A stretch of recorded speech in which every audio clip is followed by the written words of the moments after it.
Pinhead, what are you doing up there? You're not supposed to be up there. Last time I checked, you were down there at the bottom. Oh, this is a good one. This is a good one, Drumdums. Me and the Cenobites, we had a bet that there's no way that you're gonna make it to the end of the Hellraiser reviews. Well, I don't really see why not. I mean, I've made it this far, so what's stopping me at this point? You know, Pinhead? You don't even realize that Doug Bradley is not even in the last movie. It's a complete imposter. It's a discount Doug Bradley. There's no way you're gonna make it. I'm in it for the long haul. The suffering will continue.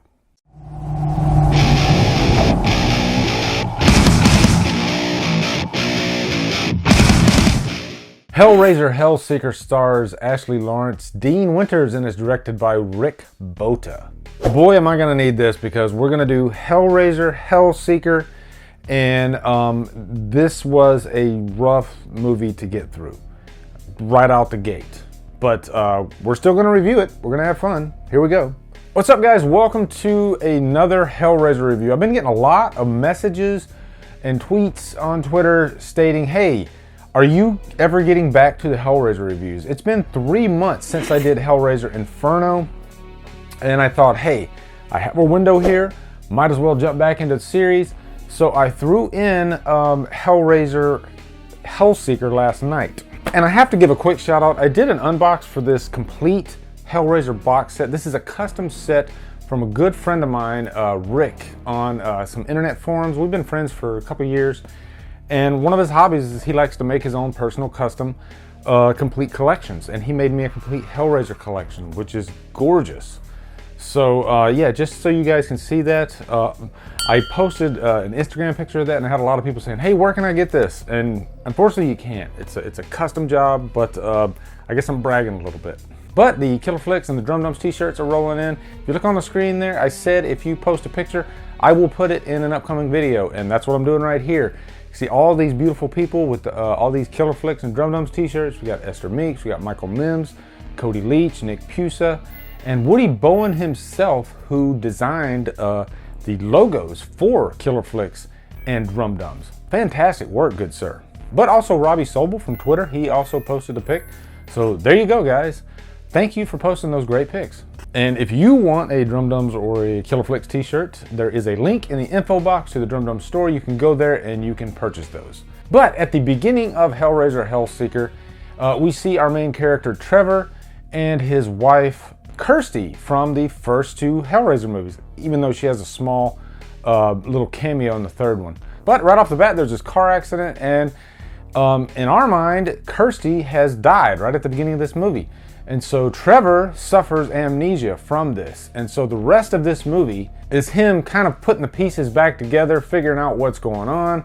At first, he doesn't even think his wife's dead. And throughout this, he keeps getting these visions of his previous life, you know, before the car accident. So it's kind of a Memento type deal here. As the main character is putting the pieces together, we the viewers, we're putting the pieces together as well.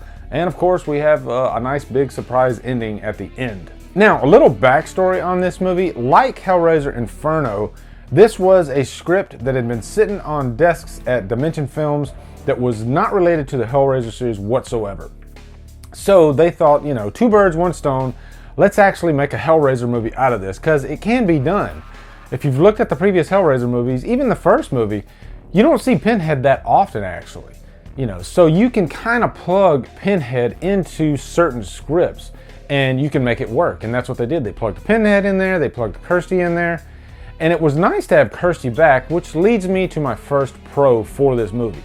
Now, since this is an older movie, I am going to be talking some spoilers. Let's just assume that from here on out. And the spoiler in this movie is that Kirsty doesn't die. She has a nice big finale with Pinhead at the end, and that is easily the best part of the movie. And from what I've read, Ashley Lawrence got paid next to nothing for this movie. So she did it for the love of the character. And I'll even say that Kirsty is probably my favorite final girl out of all horror final girls. I think she embodies everything that you would want in a good final girl. She's really feisty.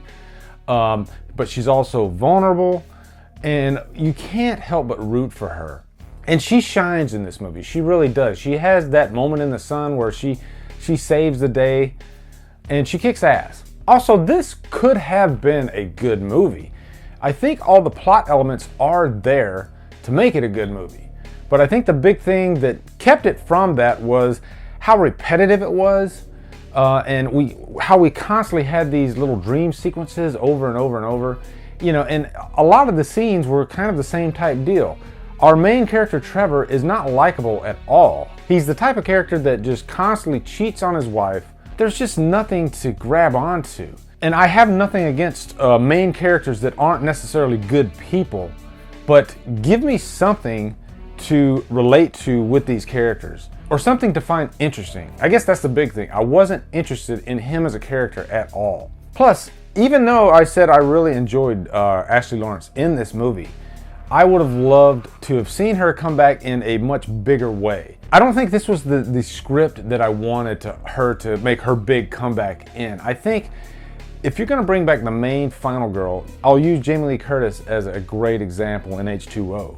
She has such an awesome moment where she faces Myers head on, and it would have been really cool to have Kirsty do the same thing.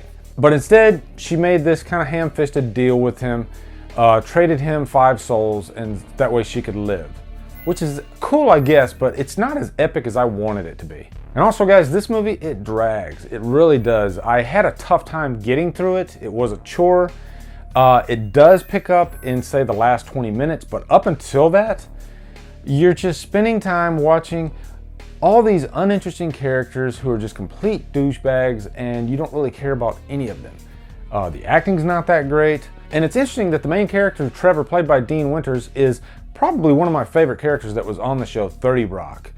He played the boyfriend of Liz Lemon, and he was hilarious. Steals every scene he's in. And this is one of his first movies, I'm thinking.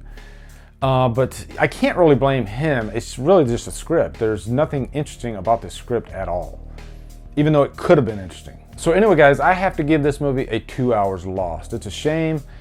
There was some potential there, but I just couldn't jump on board. So anyway, guys, what are your thoughts on Hellraiser Hellseeker? Looking forward to hearing them. I think the next one is Hellraiser Deader. I'm really cautious about the rest of these movies. I don't think it's going to get much better from here. This is probably one of the worst franchises I've had to get through. Some of them are fun, but you know, it would have been nice to have some hills and valleys in there, but no, it seems like so far it just gets worse and worse and worse. Also, be sure to come over to Killer Flicks, where we talk horror all day and every day, and on Fridays we'll do Free For All Fridays. Follow me at Drumdums on Facebook, Twitter, Instagram, Letterboxd, and now Stardust. If you like what I'm doing, hit that subscribe button. I'd really appreciate it. Anyway, guys, thank you so much for watching. Have a great day, and Drumdum out.